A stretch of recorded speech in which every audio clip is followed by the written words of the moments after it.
परमेश्वर के दैनिक वचन।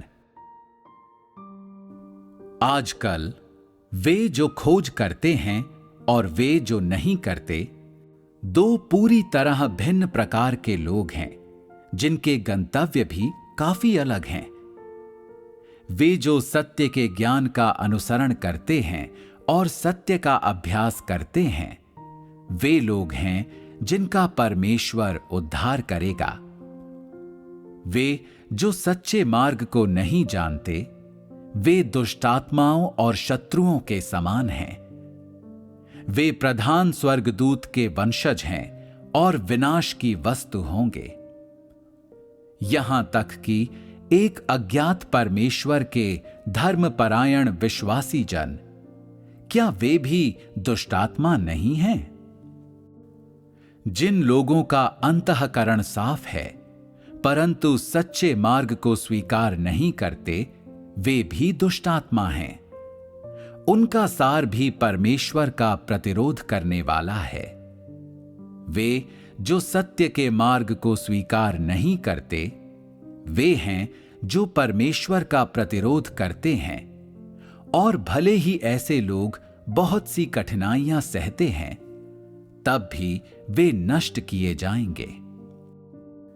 वे सभी जो संसार को छोड़ना नहीं चाहते, जो अपने माता पिता से अलग होना नहीं सह सकते और जो स्वयं को देह के सुख से दूर रखना सहन नहीं कर सकते, परमेश्वर के प्रति अवज्ञाकारी हैं और वे सब विनाश की वस्तु बनेंगे। जो भी देहधारी परमेश्वर को नहीं मानता, दुष्ट है और इसके अलावा वे नष्ट किए जाएंगे। वे सब जो विश्वास करते हैं पर सत्य का अभ्यास नहीं करते, वे जो देहधारी परमेश्वर में विश्वास नहीं करते और वे जो परमेश्वर के अस्तित्व पर लेश मात्र भी विश्वास नहीं रखते, वे सब नष्ट होंगे। वे सभी जिन्हें रहने दिया जाएगा, वे लोग हैं जो शोधन के दुख से गुजरे हैं और डटे रहे हैं। ये वे लोग हैं जो वास्तव में परीक्षणों से गुजरे हैं। यदि कोई परमेश्वर को नहीं पहचानता, शत्रु है। यानी कोई भी जो देहधारी परमेश्वर को नहीं पहचानता, चाहे वो इस धारा के भीतर है या बाहर, एक मसीह विरोधी है। शैतान कौन है? दुष्ट आत्माएं कौन हैं? और परमेश्वर के शत्रु कौन हैं? क्या ये वे नहीं जो परमेश्वर का प्रतिरोध करते और परमेश्वर में विश्वास नहीं रखते? क्या ये वे लोग नहीं जो परमेश्वर के प्रति अवज्ञाकारी हैं? क्या ये वे नहीं जो विश्वास करने का दावा तो करते हैं परंतु उनमें सत्य नहीं है? क्या ये वे लोग नहीं जो सिर्फ आशीष पाने की फिराक में रहते हैं जबकि परमेश्वर के लिए गवाही देने में असमर्थ हैं? तुम अभी भी इन दुष्टात्माओं के साथ घुलते मिलते हो और उनके प्रति साफ अंतःकरण और प्रेम रखते हो, लेकिन क्या इस मामले में तुम शैतान के प्रति सदिच्छाओं को प्रकट नहीं कर रहे? क्या तुम दानवों के साथ मिलकर षड्यंत्र नहीं कर रहे? यदि आजकल भी लोग अच्छे और बुरे में भेद नहीं कर पाते और परमेश्वर की इच्छा जानने का इरादा इरादा न रखते हुए या परमेश्वर की इच्छाओं को अपनी इच्छा की तरह मानने में असमर्थ रहते हुए आंख मूंद कर प्रेम और दया दर्शाते रहते हैं, तो उनके अंत और भी अधिक खराब होंगे। यदि कोई देहधारी परमेश्वर पर विश्वास नहीं करता, तो वो परमेश्वर का शत्रु है। यदि तुम शत्रु के प्रति साफ अंतःकरण और प्रेम रख सकते हो, तो क्या तुम में धार्मिकता की समझ का अभाव नहीं है? यदि तुम उनके साथ सहज हो जिनसे मैं घृणा करता हूं और जिनसे मैं असहमत हूं, और तुम तब भी उनके प्रति प्रेम और निजी भावनाएं रखते हो, तब क्या तुम अवज्ञाकारी नहीं हो? क्या तुम जानबूझकर परमेश्वर का प्रतिरोध नहीं कर रहे हो? क्या ऐसे व्यक्ति में सत्य होता है? यदि लोग शत्रुओं के प्रति साफ अंतःकरण रखते हैं, दुष्ट आत्माओं से प्रेम करते हैं और शैतान पर दया दिखाते हैं, तो क्या वे जानबूझकर परमेश्वर के कार्य में रुकावट नहीं डाल रहे हैं? वे लोग जो केवल यीशु पर विश्वास करते हैं और अंत के दिनों के देहधारी परमेश्वर को नहीं मानते, और जो ज़बानी तौर पर देहधारी परमेश्वर में विश्वास करने का दावा करते हैं परंतु बुरे कार्य करते हैं, वे सब मसीह विरोधी हैं। उनकी तो बात ही क्या जो परमेश्वर पर विश्वास नहीं करते। ये सभी लोग विनाश की वस्तु बनेंगे। मनुष्य जिस मानक से दूसरे मनुष्य को आंकता है, वो व्यवहार पर आधारित है।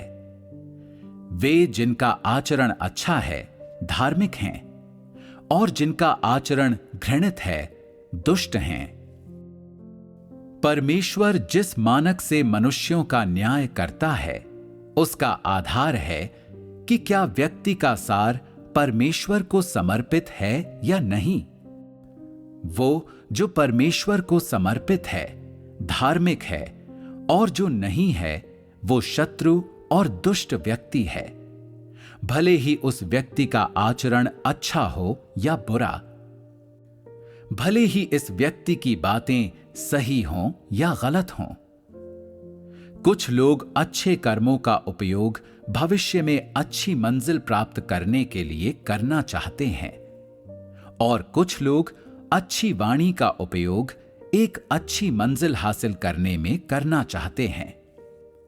प्रत्येक व्यक्ति का ये गलत विश्वास है कि परमेश्वर मनुष्य के व्यवहार को देखकर या उनकी बातें सुनकर उसका परिणाम निर्धारित करता है।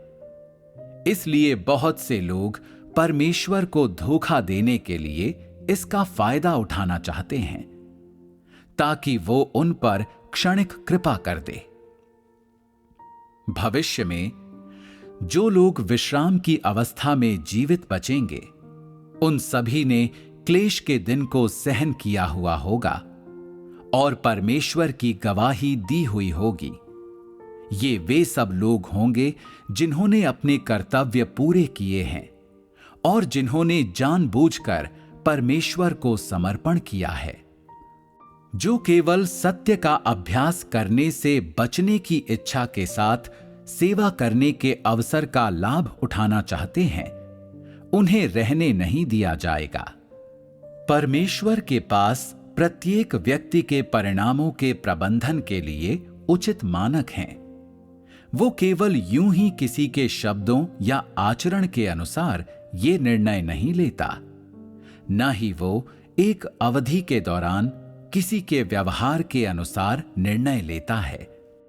अतीत में किसी व्यक्ति द्वारा परमेश्वर के लिए की गई किसी सेवा की वजह से वो किसी के दुष्ट व्यवहार के प्रति नरमी कतई नहीं करेगा, न ही वो परमेश्वर के लिए एक बार स्वयं को खपाने के कारण किसी को मृत्यु से बचाएगा। कोई भी अपनी दुष्टता के लिए प्रतिफल से नहीं बच सकता, न ही कोई अपने दुष्ट आचरण को छिपा सकता है और फलस्वरूप विनाश की पीड़ा से बच सकता है। यदि लोग वास्तव में अपने कर्तव्यों का पालन कर सकते हैं, तो इसका अर्थ है कि वे अनंत काल तक परमेश्वर के प्रति वफादार हैं और उन्हें इसकी परवाह नहीं होती कि उन्हें आशीष मिलते हैं या वे दुर्भाग्य से पीड़ित होते हैं।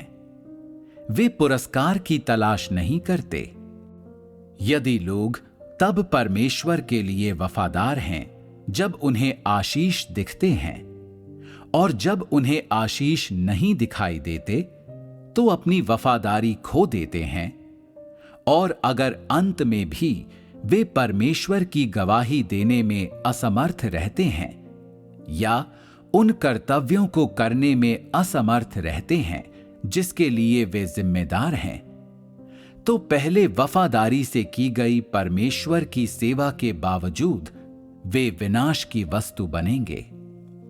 संक्षेप में, दुष्ट लोग अनंत काल तक जीवित नहीं रह सकते, न ही वे विश्राम में प्रवेश कर सकते हैं। केवल धार्मिक लोग ही विश्राम के अधिकारी हैं। जब मानवता सही मार्ग पर होगी, लोग सामान्य मानवीय जीवन जिएंगे।